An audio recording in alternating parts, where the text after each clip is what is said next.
Ẹ káàbọ̀ padà sórí ètò ohùn àwọn Kérúbù on FM láti lè ṣe Sweet 107.1 FM ní òkè tèmídúró nílùú Abẹ́òkúta. Bàbá wa nínú Olúwa wòlíì Dámilọ́lá Stephen Adékúnlé JP bàbá ògo, àwọn ni ẹ kọ́kọ́ gbọ́ ohùn yẹn tí wọ́n fi ọ̀rọ̀ Ọlọ́run bọ́ wa fún abala ọ̀rọ̀ yìí fún ti òpin ọ̀sẹ̀ yìí. Bàbá ògo àwọn ni ẹ gbọ́ ohùn wọn yẹn nítorí pé ọ̀rọ̀ Ọlọ́run náà ni ìmọ́lẹ̀ sí ipa ọ̀nà wa. Kò sóhun tá a lè ṣe láyé bá a bá ti tẹríba fún ọ̀rọ̀ Ọlọ́run ní yàrá wa kúrò lọ́dọ̀ ọ̀rọ̀ Ọlọ́run a kò lè ṣohun kan. Àdúpẹ́ lórúkọ Jésù kí Olúwa kó bí ọlá fún ọ̀rọ̀ rẹ̀ fún ìgbélékè ẹ̀mí wa ní orúkọ ti Jésù Kristi. Bàbá wa tí wọ́n jẹ́ àlejò pàtàkì lórí ètò tòní, wọ́n ti wà nínú ilé pẹ̀lú wa níbí. ẹ tẹ́ bá gbàgbé lọ́sẹ̀ tó kọjá a sọ̀rọ̀ nípa ikú àwọn ọ̀dọ́ ní ayé tí a wà láàrin àwa Kristẹni, àwọn nǹkan tó yẹ ká mọ̀, àwọn nǹkan tó ṣe pàtàkì fún wa láti fiyè sí. A tún tẹ̀síwájú lórí rẹ̀ lọ́sẹ̀ yìí níbi tí a ti ní bàbá wa nínú Olúwa, the leader in charge Cherubim and Seraphim Movement Church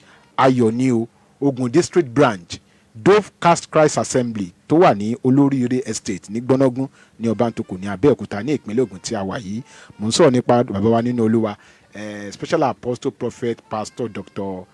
Peter Gbọ́láhàn Jẹ́jẹ́lọ́lá, àwọn ni àlejò bàbá wa. Ẹ káàbọ̀ sórí ètò. Ẹ kúlé olóòtú. Ayọ̀ ọkàn la ní láti ní lórí ètò yìí. Ẹ ṣeun gan. Ẹ bá wa kí àwọn èèyàn wa nílé.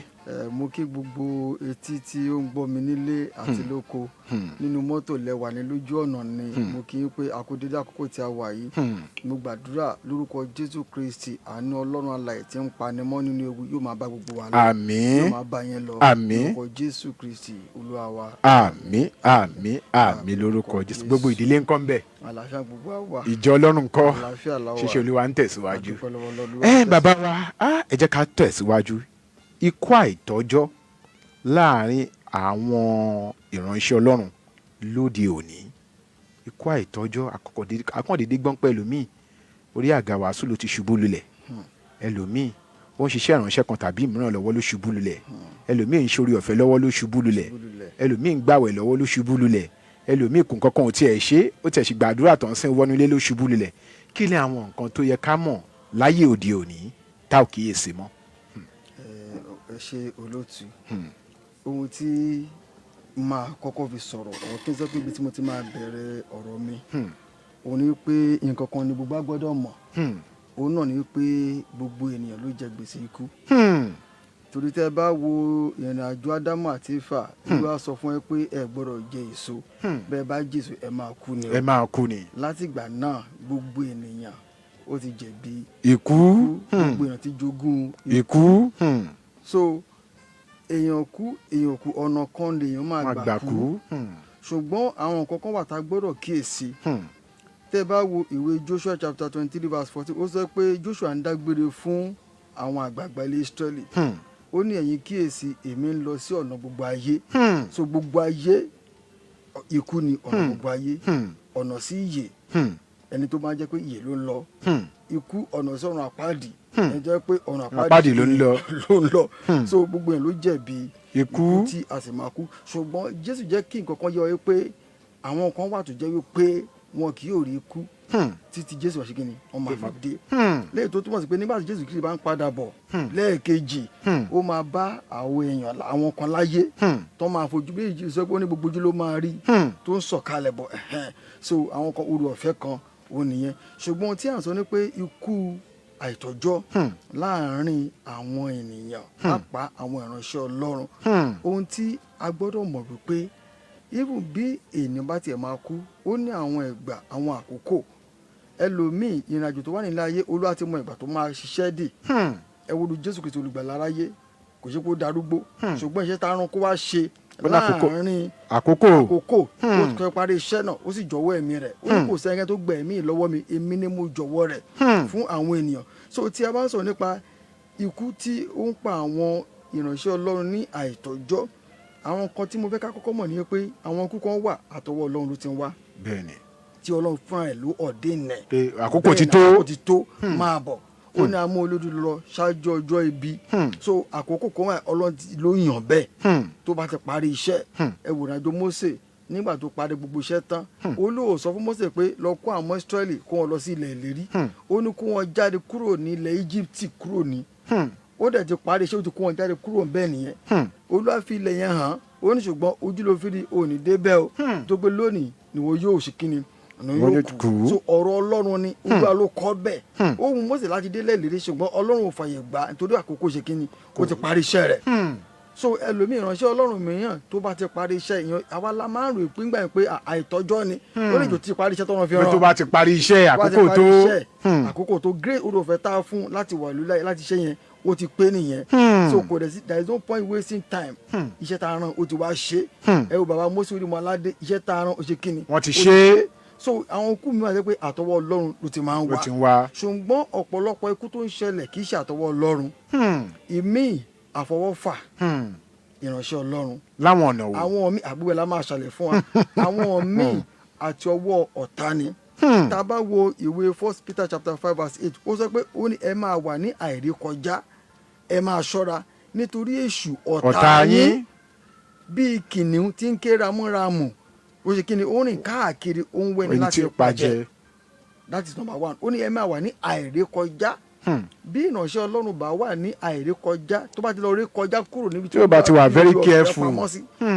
ó ṣe kúrò níbẹ̀ kó bọ́ sọ́wọ́ ọ̀tá kí ọ̀tá kò rè mú nítorí ẹ̀ ní ìwé Ephesians chapter 6 verse 10 to 18 a lè ka gbogbo ẹ̀ ṣùgbọ́n ó sọ nǹkan mẹ́rin ká gbé gbogbo ìhámọ́ra Ọlọ́run wọ̀ bẹ́ẹ̀ ní verse 10 yẹn ó sọ wípé jẹ́ alágbára nínú Olúwa àti nínú agbára ipá rẹ̀ ọ̀pọ̀lọpọ̀ àwa tá a jẹ́ ìránṣẹ́ Ọlọ́run ní ìsìn òun jẹ́ ajẹ́ alágbára nínú Olúwa òun jẹ́ agbára ipá Ọlọ́run la fi ṣe agbára ṣé kò ṣe pé èèyàn ti gba agbára lọ́wọ́ àwọn ẹ̀mí òkùnkàn tó ń béèrè fún ọjọ́ tó ń béèrè fún májẹ̀mú tó ń béèrè fún àkókò nígbà tó bá dé májẹ̀mú san tó bá dé jẹ san kó fẹ́ rẹ̀ sí so tí a bá ń sọ nípa àwọn ikú àìtọ́jọ́ yẹn ẹ jẹ́ kí n bẹ̀rẹ̀ pẹ̀lú number 1 tí ó common òun náà ni àìgbọràn sí àṣẹ Ọlọ́run kò sí ẹnikẹ́ni tí Olúwa pè tí Olúwa kì í fi májẹ̀mú ti ìpè nídìí kò sí ẹnikẹ́ni tí Olúwa pè tí Olúwa kì í sọ pé iṣẹ́ tí mo rán ẹ lọ nì lórí ilẹ̀ ayé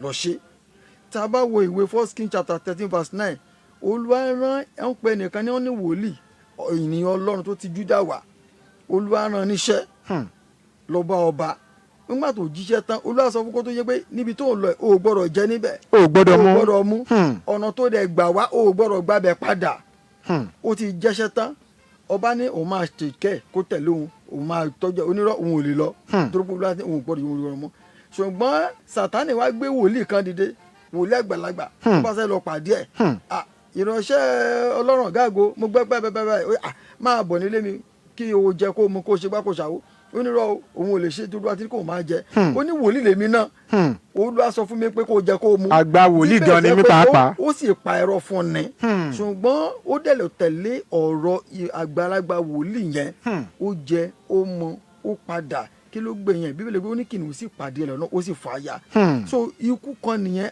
ihun tó fà ní àìgbọràn sí àṣẹ Ọlọ́run ìyẹn ìkíní ikú kejì míì tó tún máa ń fa ikú ní pé ó ní ìgbéraga lẹ́nu iṣẹ́ ìránṣẹ́ ó ti gbà pé agbára tó ń lo ìwọ kọ́ ló ní akọ̀filẹ̀ lọ́wọ́ ni Bíbélì sọ pé ìgbéraga ní síwájú ìparun Bíbélì kan sọ pé ní Olúwa kọjú ìjà sí agbéraga ọkàn so ìgbéraga nígbà míì ní ọ̀pọ̀lọpọ̀ ìgbà ó jẹun tó máa ń fa ọ̀pọ̀lọpọ̀ ìránṣẹ́ Ọlọ́run ṣubú ó jẹun tó máa ń bi ènìyàn ṣubú ṣe bí àṣẹ wà agbára wà níbi tá a dẹ̀ bá dé yìí wọ́n ti gbàgbé pé àwọn kan ti ṣe síwájú so ìgbéraga ńgbà míì ó máa ń ṣí ilẹ̀kùn sílẹ̀ fún Sátánì láti rí ènìyàn mọ́ ẹ má gbàgbé níta kálẹ̀ kan wípé kìnìún ṣe kí ni èṣù ó ń búra múra bí kìnìún ó ń wẹ́ni láti pa jẹ so he's always out there looking for people to devour and now ohun tí ìgbéraga yẹn máa ti ṣílẹ̀kùn ẹ wo Sátánì Lucifer kó tó di Sátánì ìgbéraga ni òun ló yẹ kó dẹni ìṣubú ẹni ìfibú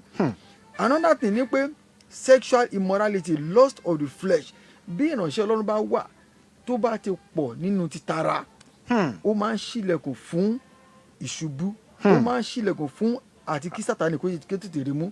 Ẹ wo Sámsónì bó ṣe lágbára tó, òun ẹnìkan tó ń pa ẹgbẹgbẹ̀rún ènìyàn tó ń fa kìnnìún lẹ́nu ya, ṣùgbọ́n kí ló mú? Obìnrin lórí mú. obìnrin. Nígbà tó mọ̀ wípé èdìdì agbára ẹ̀ ní, kí ni tó lọ fi èdìdì agbára, àṣírí agbára ẹ̀ fi obìnrin fún? Ó fi fún lẹ́ẹ̀kínní, orí pọ́nà tó sọ fún lẹ́ẹ̀kínní, àwọn ọ̀tá wọlé. Ó fún lẹ́ẹ̀kejì, àwọn ọ̀tá wọlé. Kò yẹ kó o ti mọ̀ wípé obìnrin fẹ́ tàn mí pa ni. Síbẹ̀ náà ó tún sì fi àṣírí agbára ẹ̀ hàn, wọ́n wá rí mú. Kí ló gbẹ̀yìn ẹ̀? Ikú náà ni. So lust of the flesh téèyàn bá ti wà nípa ti ara ju ti ẹ̀mí lọ, ó máa ń ṣí ilẹ̀kùn fún ikú àìtọ́jọ́. Nítorí pé iṣẹ́ tá à ń ṣe iṣẹ́ ẹ̀mí ni, kì í ṣe iṣẹ́ ara. Èmi tó yẹ kéèyàn ti lo ọgbọ́n Ọlọ́run, kéèyàn ti lo ìmísí Ọlọ́run, Ọlọ́run fi ọgbọ́n orí, Ọlọ́run fi ń tò, ó ṣe kó mú ikú dání o. Bíbélì sọ pé a lè máa pa fún nínú ẹ̀ṣẹ̀ ká ní kó oore ọ̀fẹ́ máa pọ̀ sí. Oore ọ̀fẹ́ kan ló ń pa àwọn ènìyàn mọ́. Oore ọ̀fẹ́ kan ló ń ṣiṣẹ́ ààbò. Oore ọ̀fẹ́ kan ló ń ṣiṣẹ́ ìbísí ìpọ̀sí. Oore ọ̀fẹ́ kan ni. Béèyàn bá ti kọjú ìjà, béèyàn bá ti tàpá sí oore ọ̀fẹ́ yẹn, ó yẹ kí oore ọ̀fẹ́ yẹn kó má ṣe kí ni, kó má ṣiṣẹ́ ààbò yẹn mọ́. Another one tún ní pé ìfẹ́ owó ju ìfẹ́ Ọlọ́run lọ. Ẹ wo Judas Iscariot. ìfẹ́ owó pọ̀ jù. owó ìnáà ni. Ó lọ gba owó àbẹ̀tẹ́lẹ̀ sí olùgbàlára, even though pé iṣẹ́ tá a fẹ́ ràn náà nìyẹn, but kán tó lè fi yàn án, ojú kòkòrò ẹ ti ń bẹnu títí ẹ̀ náà. Ó ti ní ìfẹ́ owó. Nígbà tó bí tètè tó dé pé wọ́n wá mú Jésù, wọ́n wá pa, kí ló wá ṣẹlẹ̀ sí? Owó tó gbà náà sórí padà náà kò ná. So gẹ́gẹ́ bí ìránṣẹ́ Ọlọ́run, a ò gbọ́dọ̀ nífẹ̀ẹ́ owó. Àti ẹ̀ gbọ́dọ̀ nífẹ̀ẹ́ owó ni, not talk of nífẹ̀ẹ́ owó ju Ọlọ́run lọ. A ò gbọ́dọ̀ nífẹ̀ẹ́ owó, nítorí pé Bíbélì sọ pé ó ní ìfẹ́ owó, the love of money is the root of all evil. Ìfẹ́ owó oníkíni oní gbogbo ẹ̀ṣẹ̀. So a ò gbọ́dọ̀ gẹ́gẹ́ bí ìránṣẹ́ Ọlọ́run, a ò gbọ́dọ̀ nífẹ̀ẹ́ owó ju ti Ọlọ́run lọ. Béèyàn bá nífẹ̀ẹ́ owó ju ti Ọlọ́run lọ, á tàpá sí òfin Ọlọ́run. Béèyàn bá nífẹ̀ẹ́ owó ju ti Ọlọ́run lọ, á wá nǹkan tí ò yẹ kó wá o. Á wá owó ní ọ̀nà tí ó tọ́ fún ara rẹ̀. Á wá lọ́nà tí ó tọ́ tó bá jẹ́ pé ìfẹ́ owó yẹn ó ti ju ti Ọlọ́run lọ nínú ayé rẹ̀. Bíbélì sọ pé ní wá ìjọba Ọlọ́run ná àti òdodo rẹ̀, yí pé ìtó bá kù la máa fi yọ̀ǹda fún wa. So what God is expecting from us is servant, ní pé ká wá ìjọba ọ̀run ní gbogbo ọ̀nà. Nígbà tá a bá wá ìjọba Ọlọ́run náà, la lè fi ọ̀nà ìjọba Ọlọ́run la lè fi hàn àwọn ènìyàn tó wà lábẹ́ wa, tó lọ rán wa sí. So another thing ni wípé secret sin, ẹ̀ṣẹ̀ ìkọ̀kọ̀. Ẹ wo Ananias àti Sàfírà, nígbà tí wọ́n jọ pa, àwọn náà ní ilẹ̀ wọn, àwọn náà tà, ṣùgbọ́n síbẹ̀ Sátánì gbé wọn wọ̀. Wọ́n máa ṣe kí ni? Wọ́n fẹ́ gba iyì wípé àwọn eléyìí wọ́n ta ilẹ̀ wọn, wọ́n dẹ̀ mú gbogbo owó ẹ̀wà, ṣùgbọ́n wọ́n ti yọ pamọ́ nínú ẹ̀, ọkọ àti ìyàwó. Wọ́n ti jọ dìmọ̀ pọ̀. Wọ́n ti conspire against the Holy Spirit. Nítorí èyí, Pétérù wá béèrè pé arákùnrin, arábìnrin, owó yìí ṣé bẹ́ẹ̀ náà lẹ ní? Kí ló dé tí ẹ wá jẹ́ kí Sátánì kó gbé ọwọ́ báyìí, kó gba ọkàn rẹ báyìí? Ẹ wá ń yọ pamọ́, wọ́n parọ́ fún ẹ̀mí mímọ́, ẹ̀ṣẹ̀ ìkọ̀kọ̀. Bí kí ni ó ṣẹlẹ̀? Ananias ó kú. Bí òun ò tiẹ̀ fẹ́ ni ẹ̀ parọ́ fún Pétérù wípé ìta ta òun lè, ṣùgbọ́n ìyàwó rẹ̀ ìyẹn dé, Pétérù bẹ́ẹ̀ lọ́wọ́ ẹ pa arábìnrin, ṣé iye tẹ́ ẹ ta ilẹ̀ náà lówó tẹ́ ẹ mú wa? Ó ní bẹ́ẹ̀ ni, iye tá a tà náà nìyẹn. Ó ní wò òkú ọkọ rẹ̀, òun ló ń gbé lọ, àwọn tó lọ sí òkú ọkọ rẹ̀, àwọn ló ń yẹ kọjá tán ní ìsìn. Kí ló ṣe? Òun náà ṣubú lulẹ̀, ó kú. Ẹ̀ṣẹ̀ ìkọ̀kọ̀. Ẹ jẹ́ kí n sọ fún wa, ọ̀pọ̀lọpọ̀ ìránṣẹ́ Ọlọ́run, bí Olúwa bá ń ṣe àwọn èèyàn lójú, ohun ìkọ̀kọ̀ tí ènìyàn ń ṣe tí ó wọ̀n sọ́mọ ìjọ, tí ó wọ̀n sára ìlú, ẹ̀ṣẹ̀ ìránṣẹ́ Ọlọ́run mi gan burú ju tọmọ ìjọ mi lọ. Ṣùgbọ́n aláàánú lọ́lọ́run, Ọlọ́run á máa ṣe kí ni? Ó ní ìbùkún ni fún ẹni tí èmi bu ẹ̀ṣẹ̀ rẹ̀ mọ́lẹ̀. Kì í ṣe pé ìránṣẹ́ Ọlọ́run kì í ṣe, Ọlọ́run ló ń bẹ̀ ẹ̀ṣẹ̀ wa mọ́lẹ̀ o.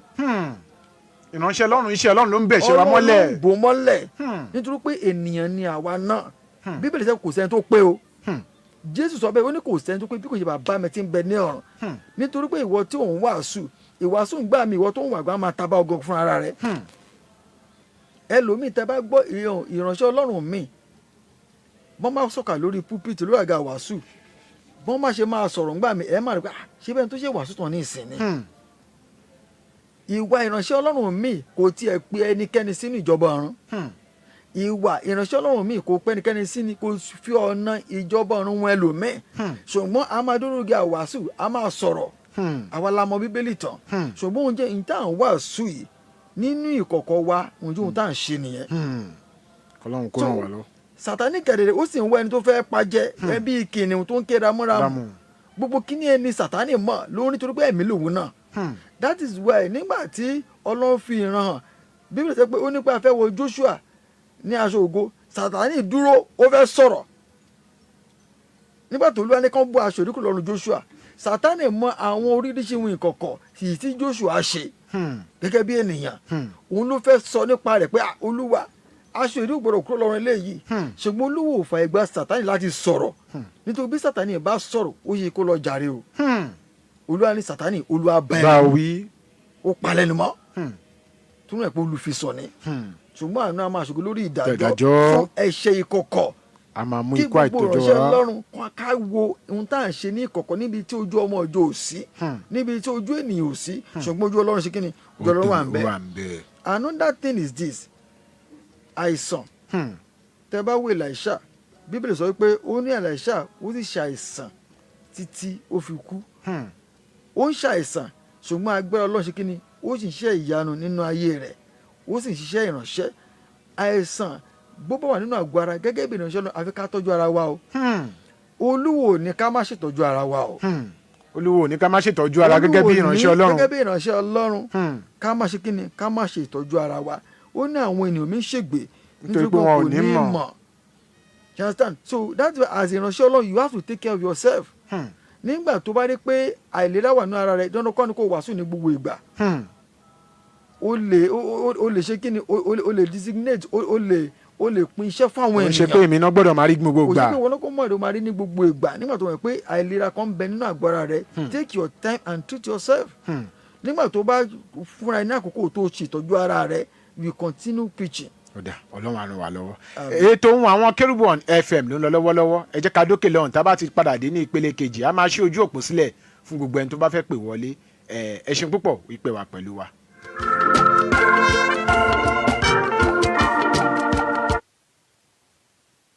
ẹ tẹ́tí sí ìkéde pàtàkì yìí àbá ń bẹ fún igi tí a bẹ́ tó bá gbúròó omi yóò sọ ní ìwé mímọ́ wí kí ni ó jẹ́ ìdojúkọ rẹ òkè ìṣòro wo ló mú ọ banújẹ́ ní gbogbo ìgbà ìlàkọjá wo ló wà lọ́wọ́lọ́wọ́ tó le koko ó ṣú bí òjò ó dàbí ẹni pé ayé fẹ́ pin má sọkún mọ́ Jésù olùrànlọ́wọ́ tí ó wà nítòsí ní gbogbo ìgbà ti gbé wòlíì rẹ̀ prophetess Adéjọkẹ́ Ọlájùmọ̀kẹ́ convener Ọlọ́run kò ṣe ohun ti prophetic prayer ministry kalẹ̀ fún ìmúpadàbọ̀sípò gbogbo ènìyàn ìdèwúyà kí o sì kàn sí wòlíì Ọlọ́run ọ̀gá ògo fún ìtọ́ni nínú ẹ̀mí àdúrà àgbàṣẹ́gun àti ìgbaniníyànjú lórí ohun kan tàbí òmíràn tí ó jẹ́ ìbìnújẹ́ rẹ ẹ pè prophetess Adéjọkẹ́ Ọlájùmọ̀kẹ́ tí Ọlọ́run kò ṣe ohun ti prophetic prayer ministry sórí nọ́mbà yìí 08100691936 08100691936 Jésù lolúwa.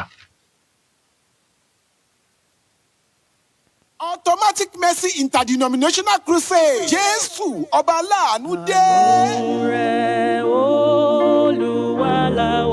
Nítorí ilẹ̀kùn tí a fi pa ayé tì, àánú ajániwáyé ṣetán láti ṣí. Ní agbo mímọ́ the Sacred Cherubim and Seraphim Church, Ebenezer Model Parish, Temple of Miracle. Ṣé ń gbé gbogbo ènìyàn síbi àgbàyanu ìsọjí ìta gbangba ọlọ́jọ́ mẹ́ta gbáko. 3 days Interdenominational Mercy Crusade. Automatic Mercy. Àánú lẹ́sẹ̀kẹsẹ̀ ní àkòrí. Gbogbo ìṣẹ̀dá kí ó wá fi ìtara tú àròyé palẹ̀ níwájú Olúwa. Láti bọ́ lọ́wọ́ ẹ̀mí adánidúró tí ń ṣe ọ̀run ìṣerere mọ́ni. Láti ọjọ́ Friday, June 12, Saturday 13 àti Sunday, June 14, 2026. Ní aago 5 ìrọ̀lẹ́ lójoojúmọ́. Ní skating ground opposite post office, Panṣẹ́kẹ́, Abẹ́òkúta, Ogun State. Saturday, June 13, Ministers Anointing Service. Ní aago 11 òwúrọ̀. Nínú ìjọ Ebenezer Model Parish, 5 Sholanke Street, Abiola Way, Abẹ́òkúta. Ministering Spirit DNA, Tobi Fere, Adiola Adesile, and other anointed ministers of God. Pastor Abayomi Oluga, convener. Senior Elder Apostle AA Dr. Muni Olùgbàlejò. Wá àṣírí òkùnkùn máa tú nínú àdúrà.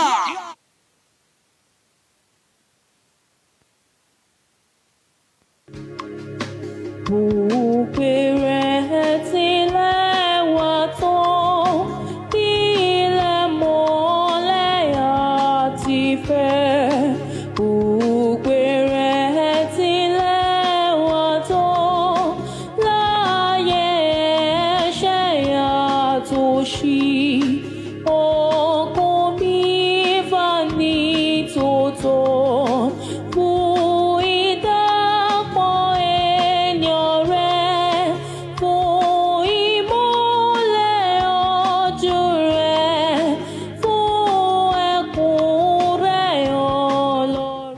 káàbọ̀ padà sórí ètò àwọn kérúbù on FM láti lè ṣe sweet 107.1 FM ní òkè tèmídìrè nílùú Abẹ́òkúta.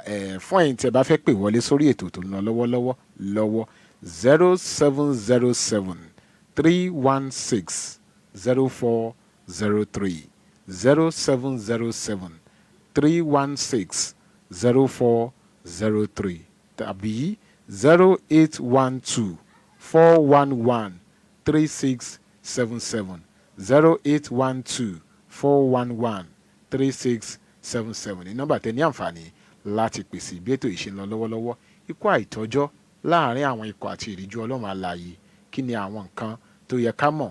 Òun ni kókó ọ̀rọ̀ tí à ń gbé yẹ̀wò pẹ̀lú bàbá wa nínú Olúwa tí wọ́n jẹ́ leader in charge agbomímọ́ Cherubim and Seraphim Movement Church Ayọ̀ni Ogun District Branch Dove Christ Assembly tó wà ní Olóríire Estate ní Gbọ́nọ́gún ní Ọbántòkò ní Abẹ́òkúta. Bàbá wa Special Apostle Pastor Dr. Peter Gbọ́láhàn Jẹ́jẹ́lọ́lá àwọn ni àlejò wa tí àjọ wà nínú ilé. Bàbá wa ẹ kú atótónu àtẹ̀kan. ẹ ṣeun gan olóòtú. Bàbá wa ẹ mú àtẹ̀síwájú ẹ̀ ń ṣàlàyé àwọn nǹkan tó yẹ ká kíyèsí gẹ́gẹ́ bí onígbàgbọ́ nínú àkókò báyà àbí gẹ́gẹ́ bí ìránṣẹ́ Ọlọ́run, àwọn nǹkan tó yẹ ká kíyèsí. Ẹ mẹ́ni dúró níbi ìlera. Ó yá ẹ mú àtẹ̀síwájú. ohun tí mo tún máa sọ̀rọ̀ lórí nìsín òun ni the spiritual negligence and prayerlessness. Gẹ́gẹ́ bí ìránṣẹ́ Ọlọ́run a gbọ́dọ̀ jẹ́ ẹni tó ń gbàdúrà lóòrèkóòrè. Bíbélì ni pé ká máa gbàdúrà láìsinmi àti láìṣàárẹ̀. Ọ̀pọ̀lọpọ̀ ìránṣẹ́ Ọlọ́run mélòó nínú wa ló jẹ́ ẹni tí ó ní oore ọ̀fẹ́ láti máa gbàdúrà lóòrèkóòrè. Ìránṣẹ́ Ọlọ́run tó ń gbà tí òun ṣiṣẹ́ fún Ọlọ́run àfi kó máa gbàdúrà ní gbogbo ìgbà láìsinmi àti láìṣàárẹ̀ láti lè máa ṣe kí ni di ara wa ní àmùrè, nítorí iṣẹ́ tá a gbélé wa lọ́wọ́ iṣẹ́ tó lágbára ni. Matthew chapter 26 verse 4 ó sọ pé watch and pray that ye enter not into temptation. Ó ní ká máa ṣọ́ra ká sì máa gbàdúrà ká má bàa bọ́ sínú ìdẹwò. Bíbélì sọ pé ó ní búburú ní gbogbo ọjọ́, ó ní àdúrà la máa fi ń ra ẹ̀gbà padà. Ìránṣẹ́ Ọlọ́run mi ò lè gbàdúrà. Ìránṣẹ́ Ọlọ́run mi kò lè ṣe kí ni kò lè gbàdúrà. Bó bá ti gbàdúrà ṣùgbọ́n báyìí ó ti tán náà nìyẹn. Ó tún máa jẹ àmú ó máa lọ sùn nìyẹn tí kò dì yẹ kó rí bẹ́ẹ̀. So àwọn nǹkan míì tó tún máa ń fà ikú àìtọ́jọ́ wọn ni pé ignoring rest. Ìgbà tó bá yẹ kó rest gẹ́gẹ́ bí tí mo sọ lẹ́ẹ̀kan. Ìgbà tó bá yẹ kó o sinmi. Gẹ́gẹ́ bí olórin kan tó bá ní tó bá gba kó o rest. Ó ti yára ẹ̀ sọ ọ̀pọ̀lọpọ̀ ẹlòmíì gẹ̀rẹ̀ nígbà mìíràn ẹ̀rù ńgbà míì. Ẹ̀rù á máa bè ìránṣẹ́ Ọlọ́run mi ẹ̀wòrú Èlíjà nígbà tí Jísébẹ́lì tó halẹ̀ mọ́ ẹgbẹ́ wò bóun ṣe tàwọn wòlíì ṣáájú ẹ bẹ́ẹ̀ náà lòun ṣe máa ṣe tiẹ̀ náà. Bíbélì pé ó ní Èlíjà sì lọ ń bẹ̀bẹ̀ fún ikú.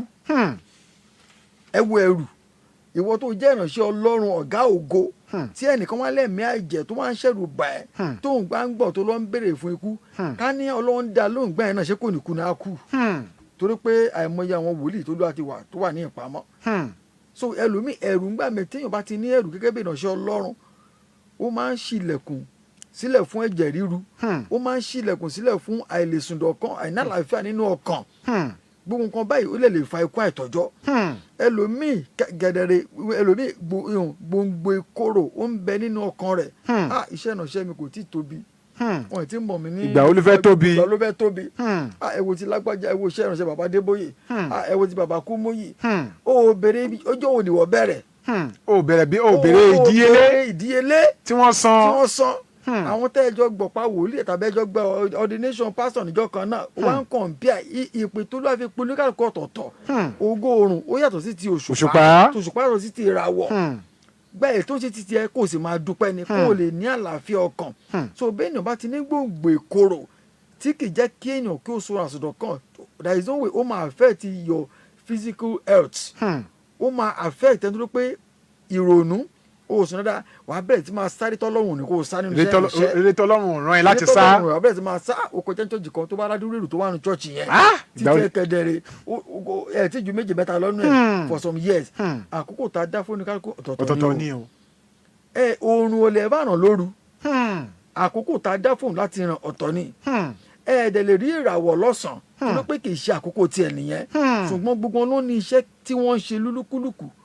So a gbọ́dọ̀ máa jẹ́ kí ká máa wo àṣeyọrí ẹnìkan ká máa jẹ́ kó máa fa ìrẹ̀wẹ̀sì ká máa jẹ́ tàbí kó kó wa ìkorò sínú sí ìrònú. ọkàn wa sínú ìrònú sí ọkàn wa iṣẹ́ ó lè jẹ́ ẹnìkan la rán wọn sí bíbélì sọ pé ní ọ̀pọ̀lọpọ̀ opó ló ń bẹ nílùú Sáréfátì oníṣòwò ẹnìkan la rán wòlíì Èlíjà sí ẹnìkan náà ló dẹ̀ sì rí ìyanu opó Sáréfátì kọ̀ọ̀kan ní opó tó ń bẹ nílùú Sáréfátì o ọ̀pọ̀lọpọ̀ èèyàn ló ń bẹ ń bẹ ọ̀pọ̀lọpọ̀ olópo ló ń bẹ ń bẹ ṣùgbọ́n ẹnìkan la rán Èlíjà sí so a gbọ́dọ̀ máa jẹ́ kí ohun tá a bá ń ṣe gẹ́gẹ́ bí ìránṣẹ́ Ọlọ́run ká máa fi tọkàntọkàn ṣe ká má máa compare and contrast ká má jẹ́ kí comparison kó máa lé wa ní eré tí Ọlọ́run ṣe kí ni Tí kò fẹ́ olúwo wa. fi lé wa láti máa sá.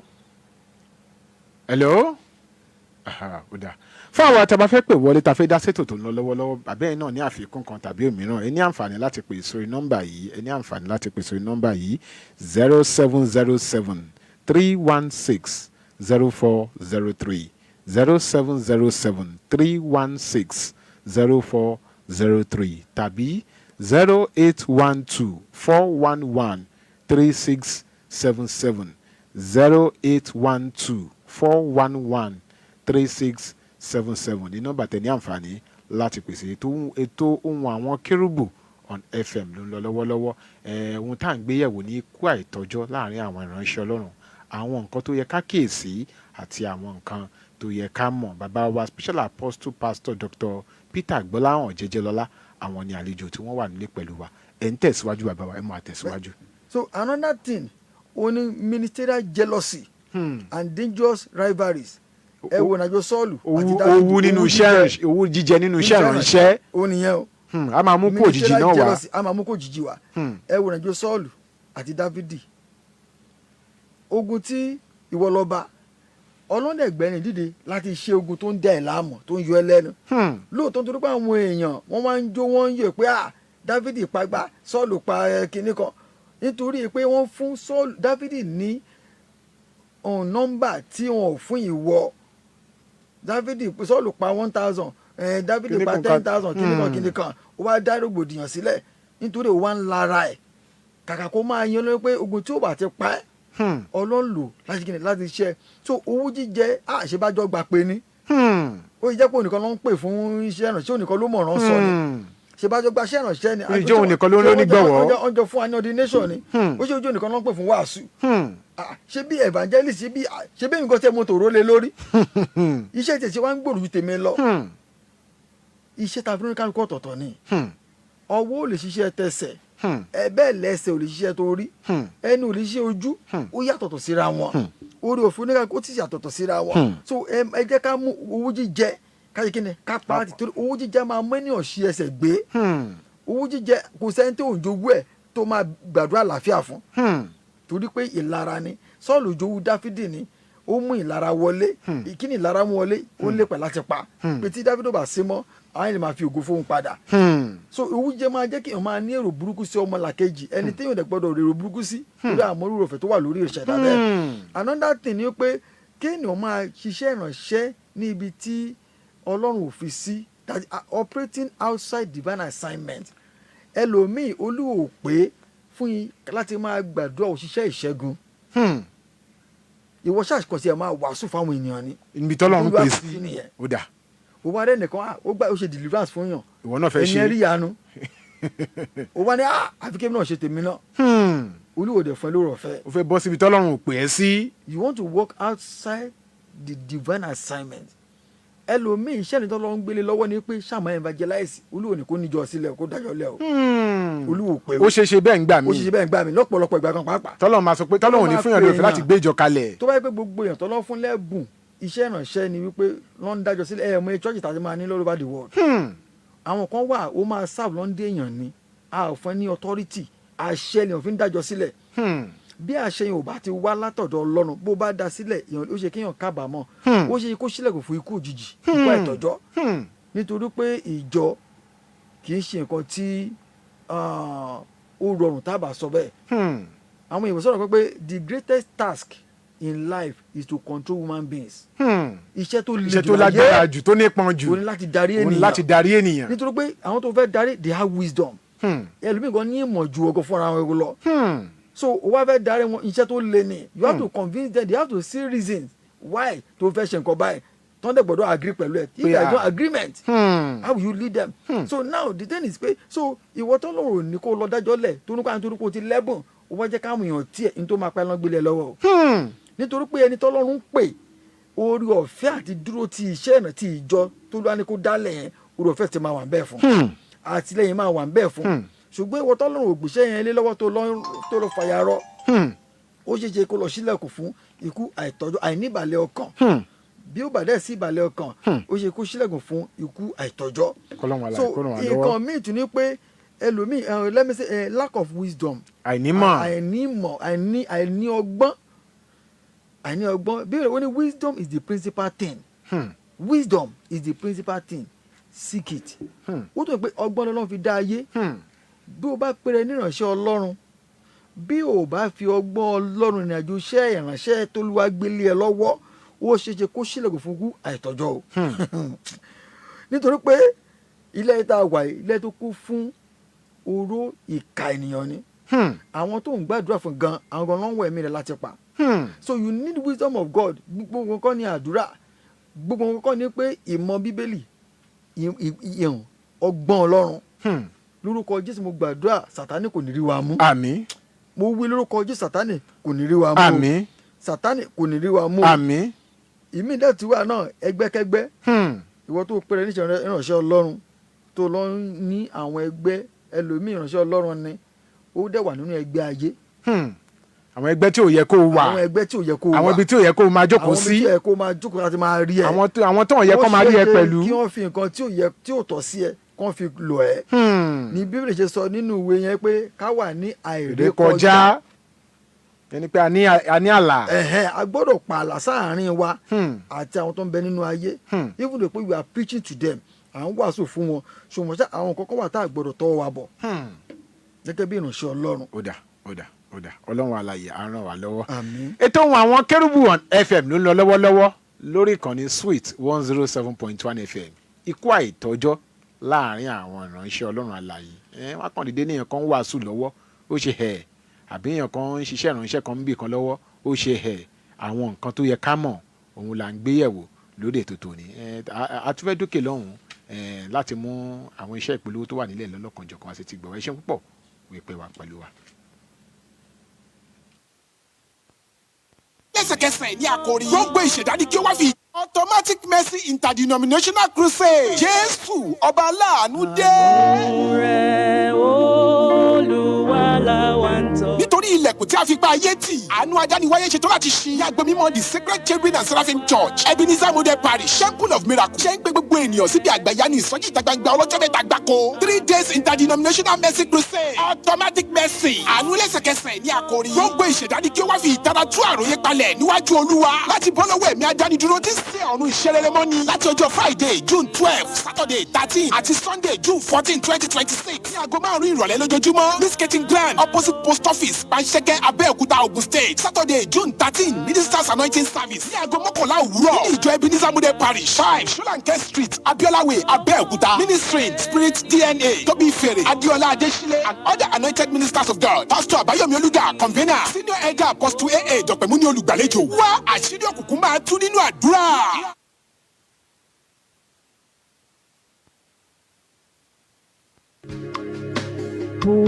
Bùpẹ̀rẹ̀ tilẹ̀ wà tán, ilẹ̀ mọ́lẹ̀ àti fẹ́. Bùpẹ̀rẹ̀ ti.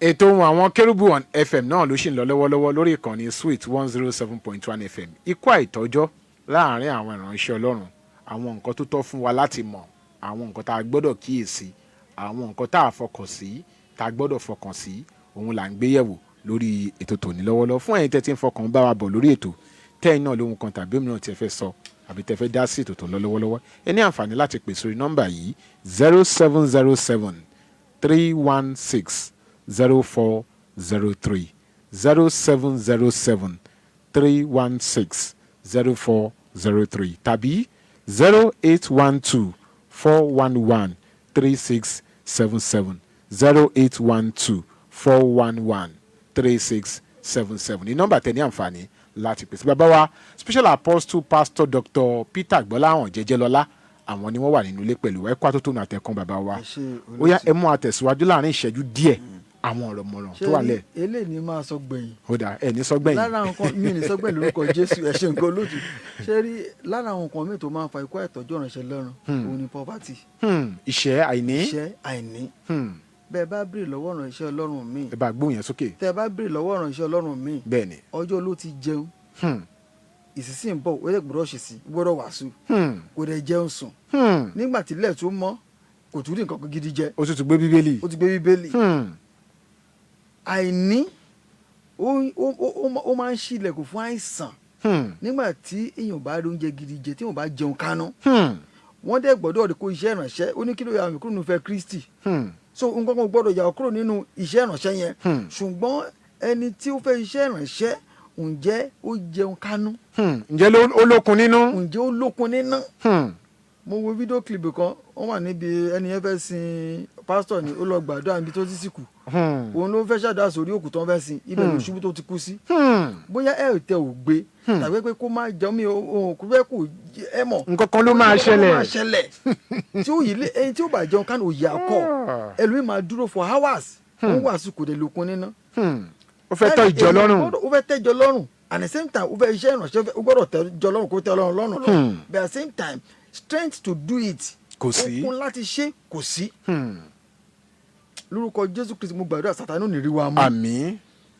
so ìyẹn náà ni máa sọ láti fi káàdì gbogbo ẹ̀ lẹ̀. wípé àìní náà ìṣẹ́ ìpọ́njú bí ìṣẹ́ bá ṣẹ́yàn jù lórúkọ Jésù Kristi Sátánì ti bẹ̀ kò ní gbàbẹ̀ mú wa. àmín. ó máa ń jẹ́ kí ìránṣẹ́ Ọlọ́run míì kó gbé gbèsè tí ó. pé àánú rẹ nìkan òun ló lè gbé wa ró lórúkọ Jésù mo béèrè fún àánú ní gbogbo ọ̀nà àánú èyí tí ò ní jẹ́ kí Sátánì tó ń fíà àánú rẹ èyí tí àfin ní kú sọ̀rọ̀ bí èéfín àánú rẹ tí ikú àìtọ́jú òfin ní bá wa dòwò pọ̀ lórúkọ Jésù Olúwa ẹ pèsè fún wa àmín. Olúwa ẹ fi ààbò yín bò wá àmín. bàbá ẹnikẹ́ni tí ikú àìtọ́jú ń bẹ níwájú rẹ̀ nítorí ìrìn àjò tá a gbọ́ yìí lórúkọ Jésù bàbá Olúwa ẹ fagilé àmín. gbogbo kó àìtọ́jọ́ tó lè máa bẹ níwájú ẹnikẹ́ni níbikíbi lórúkọ Jésù bàbá Olúwa ẹ bá wa fagilé àmín. ìwọ ló fi ọdún kan ọba Ezekiah ní ọjọ́ wọn ni mo béèrè ó yá ọdún gbogbo ẹni tí Sátánì ti kọ àkọlé ikú àtọ̀ síwájú rẹ̀ bàbá ó yá Olúwa ẹ pa májẹ̀mú yẹn àmín. ó yá fi ọdún kan ọdún fún wa àmín. fi ọdún kan ọdún fún wa àmín. kí ìyanu kó ṣẹlẹ̀ àmín. ẹ̀mí mímọ́ mo gbàdúrà oore ọ̀fẹ́ tá a fi máa rí Jésù Kristi ká tó rí ikú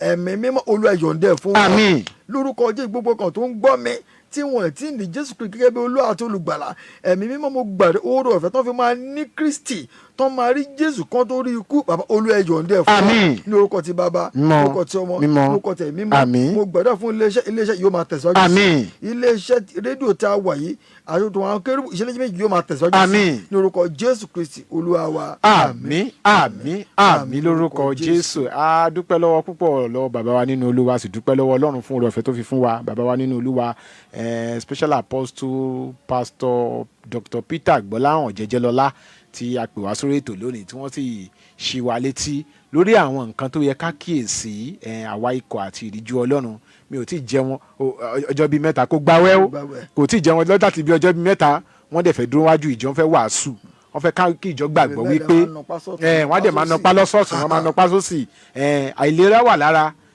àfẹ́ design àfẹ́ gbéṣẹ́ yẹn fẹ́ lòmíì kẹ́lòmíì ṣe ìwàásù mẹ́ta mẹ́rin papọ̀ jọ àti wò wípé tẹ́lòmíì bá ṣe kò ní ṣe dáadáa báwa bó ṣe yẹ káwa ṣe à ń ṣàfẹ́ ṣe tipátipá láti bẹ̀ ohun tá a lérò lè ṣẹlẹ̀ wọ́n rí mi nìbàdàn lánàá wọ́n rí mi lóṣogbo lónìí Abẹ́òkúta máa wà lọ́túnla tó bá máa di màá ti wà nílọrin tó bá dọjọ́ Friday mo ṣáà ń lọ káàkiri kò sí ìsinmi dáa púpọ̀ fún gbogbo àwa ikọ̀ àti ìríjú àwọn nǹkan tí à ń gbé yẹ̀wò lórí ètò tòní nìyẹn adúpẹ́ lọ́pọ̀ lọ bàbá tí wọ́n jẹ́ leader in charge ìjọ Cherubim and Seraphim Movement Church ayọ̀ ní o Dove Cast Christ Assembly tó wà ní Olóríire Estate gbọ́nọ́gún Ọbántòkò ní Abẹ́òkúta special apostle pastor Dr. Peter Gbọ́láhàn Jẹ́jẹ́lọ́lá wípé a pè wá sórí ètò yìí ẹ sì ní àǹfààní láti darapọ̀ mọ́ alérò pé tá a bá tún pè nígbà míì ẹ ó láǹfààní láti darapọ̀ mọ́ lórí ètò yìí adúpẹ́ púpọ̀ lọ́wọ́ àwa náà gbádùn Ọlọ́run yóò dẹ́mi wá sí agbàdúrà pé lórúkọ Jésù iṣẹ́ ìrànṣẹ́ yín yóò máa tẹ̀síwájú báwo yẹn bá fẹ́ pè nọ́mbà wo ni wọ́n lè pè yín sí. wọ́n lè pè mí sí MTN line yìí ó yá 080 341 080-341-991. ẹ tún bá ń pè lẹ́ẹ̀kan sí 080-341-991. ẹ tún bá ń pè lẹ́ẹ̀kan sí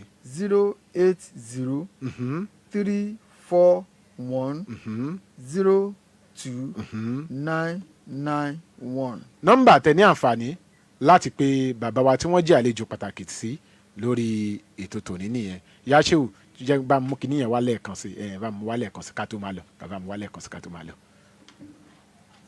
Interdenominational Crusade Jésù ọba aláàánú dé.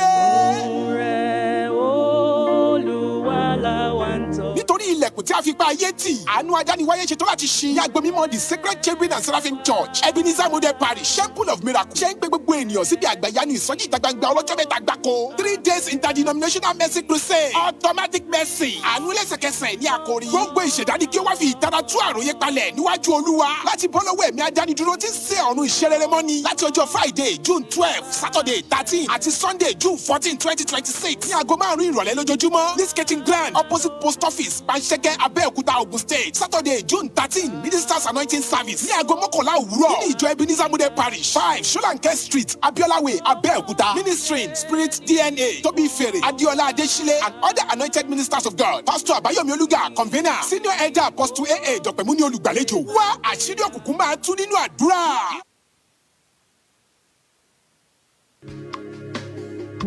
Bùpẹ̀rẹ̀ tilẹ̀ wà tán, ilẹ̀ mọ́lẹ̀ àti fẹ́.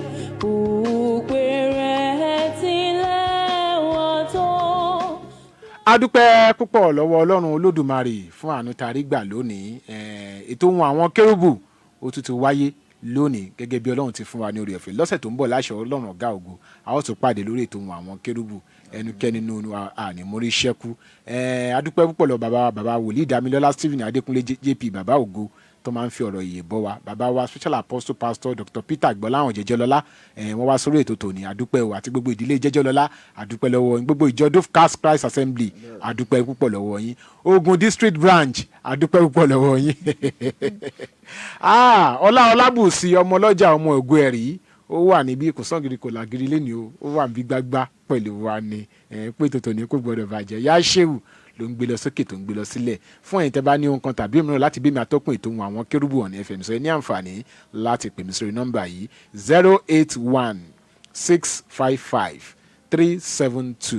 081-655-372-83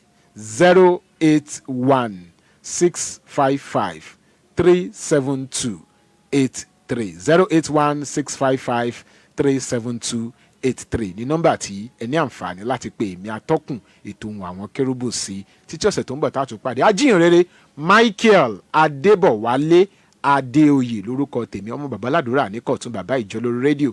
Ohun ẹni tí ń kígbe ní ìjọ ayé ẹ̀tún ọ̀nà Olúwa ṣe. A ó fayọ̀ pàdé lọ́sẹ̀ tó ń bọ̀. Ẹnikẹ́ni òní wa òní mórí ṣẹ́kù ọ̀fà ikú ọ̀fà ìsàn kò ní bẹ́ẹ̀ nikẹ́ni nu wa ní gbẹ́nikẹ́ni dìgbàdìgbà o.